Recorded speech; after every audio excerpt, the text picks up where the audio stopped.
Good morning students.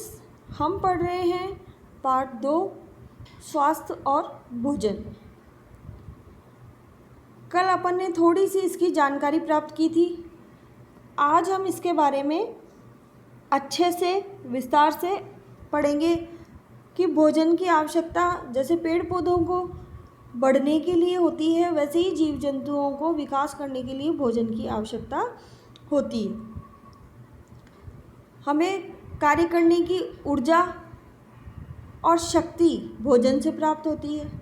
शरीर के जो अंग निर्माण है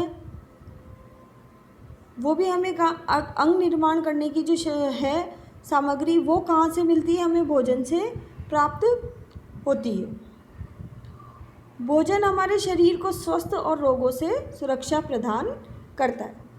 इसके बारे में कल भी हमने चर्चा करी थी, कल भी इस पार्ट में हमने पढ़ा था।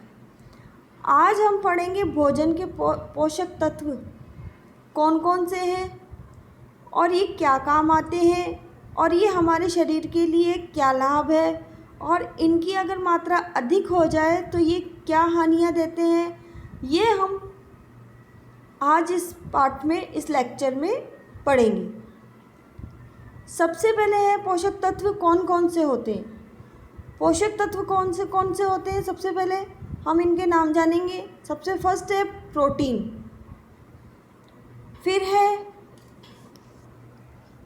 सेकंड है कार्बोहाइड्रेट, फिर है वसा, उसके बाद में है विटामिन और उसके बाद में है जल। नंबर 5 है जल। बच्चों, अब अपन एक एक करके इनके बारे में जानकारी प्राप्त करेंगे कि ये हमें किन चीज़ों से मिलते हैं, इनके क्या लाभ है, और ये अगर ज़्यादा मात्रा में हमने ले लिए तो इनसे क्या हमें हानि होती है। इसके बारे में अब हम अच्छे से एक्सप्लेन करके पढ़ेंगे। तो अब सबसे पहले है प्रोटीन। प्रोटीन हमें दूध से बने पदार्थ, मांस, मछली, अंडों, अनाजों और दालों तथा कुछ सब्जियों तथा काजू, बादाम, मूंगफली आदि से प्राप्त होते हैं। किस किस से होते हैं? दूध। बच्चों, रोज़ सुबह आपको मम्मी कहती है दूध पी के जाओ, तो दूध हमारे लिए सबसे ज़्यादा पौष्टिक है।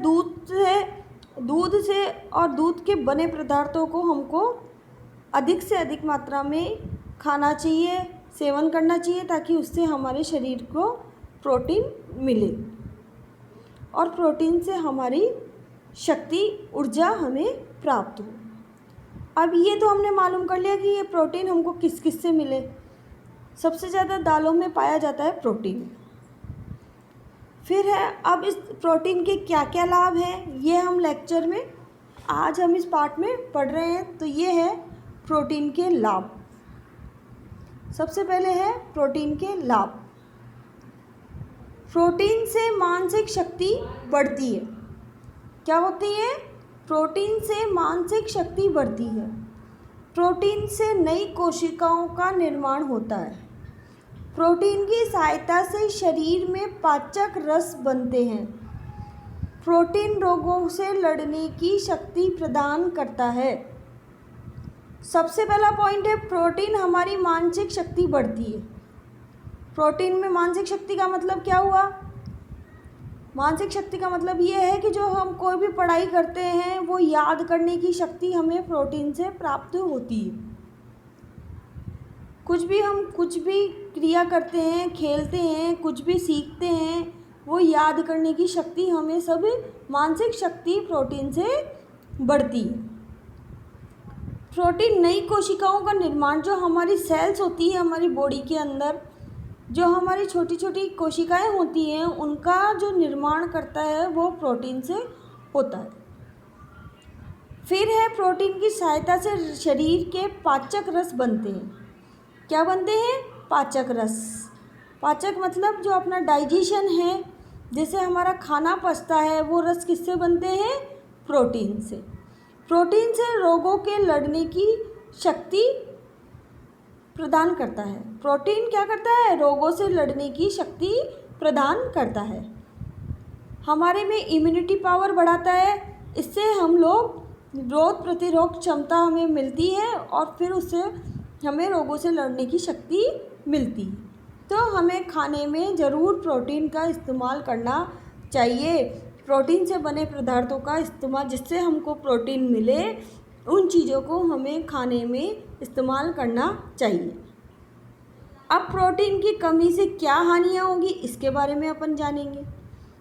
शरीर की शक्ति क्षीण होने लगती है तथा रोगों की आकांक्षा बढ़ जाती है। अगर हमारे शरीर में प्रोटीन की कमी होगी तो रोगों की आकांक्षा बढ़ जाएगी। हमारे शरीर को अलग अलग तरीके के रोग लग जाएंगे। फिर है त्वचा पर दाग बन जाते हैं और बाल झड़ने लग जाते हैं। त्वचा पर छोटे छोटे से दाग होने लग जाते हैं और हमारे जो बाल हैं वो झड़ने लग जाते हैं। किसकी कमी के कारण? प्रोटीन की कमी के कारण। फिर है 3, खून में कमी आ जाती है और वजन घटने लगता है। क्या होता है? खून की कमी आने लगती है और वजन घटने लगता है। तो इसके लिए भी हमें क्या करना चाहिए? प्रोटीन का सेवन करना चाहिए ताकि हमारी खून में वृद्धि हो और हमारा वजन कम नहीं हो। फिर है कभी कभी यकृत पर सूजन। यकृत मीन्स लीवर, आपने नाम सुना होगा लीवर। यकृत पर सूजन भी आदि आ जाती है। यानी आपने कभी कभी सुना होगा कि किसी के पेट में दर्द हो रहा है तो उसका चेकअप करवाया तो उसके लीवर पे सूजन आ गई। वो प्रोटीन की कमी के कारण से आती है। क्या क्या है एक बार फिर पढ़ेंगे। शरीर में क्षीण होने लगती है और रोगों की क्षीण का मतलब शरीर कमज़ोर होने लगता है और रोगों की आकांक्षा बढ़ जाती है। त्वचा पर दाग बन जाते हैं। हमारे त्वचा पर स्पॉट्स हो जाते हैं, निशान से हो जाते हैं ना, वो प्रोटीन की कमी के कारण होते हैं और हमारे बाल गिरने लगते हैं। खून की कमी आ जाती है और वजन घटने लगता है और कभी कभी यकृत यानी लीवर पर सूजन आ जाता है। तो इस तरीके से बच्चों आज हमने प्रोटीन के बारे में पढ़ा, इसकी लाभ और हानियों के बारे में पढ़ा। अब हम कल लेक्चर में कार्बोहाइड्रेट के बारे में पढ़ेंगे। बच्चों एक बार आप अच्छे से इसको रीड करना, घर पे आप इसको एक बार अच्छे से बैठ के रीड करना। फिर मैं अब आगे अपन करेंगे एक्सरसाइज 2। कल मैंने आपको सही विकल्प पर सही का चिन्ह लगाइए एक्सरसाइज करवाई थी। आज अपन करेंगे रिक्त स्थान भरिए। सबसे पहले अपन करेंगे रिक्त स्थान भरिए। फिर है क, विटामिन की कमी से कौन सा रोग होता है? विटामिन ई की कमी से चर्म रोग। कौन सा होता है? चर्म रोग। तो आप यहाँ पर सबसे पहले लिखेंगे चर्म रोग। कौन सा होता है? चर्म रोग। तो आप यहाँ पे लिख देंगे चर्म रोग। फिर है विटामिन की कमी से क्या होता है? एनीमिया। विटामिन बी की कमी से क्या होता है? एनीमिया। एनीमिया का मतलब है खून की कमी।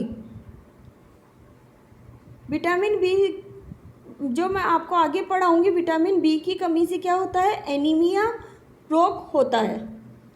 फिर है जल, भोजन का अति आवश्यक तत्व है। बिना पानी के खाना बनता है क्या? नहीं। तो ये है जल भोजन का अति आवश्यक तत्व है, तो यहाँ पर लिखेंगे अपन जल। फिर है विटामिन डी सूर्य की किरणों से प्राप्त होता है। कहाँ से मिलता है? सूर्य की किरणों से। तो आप इसमें ये करेंगे और फिर इसको घर पर आप बुक में ही भरेंगे।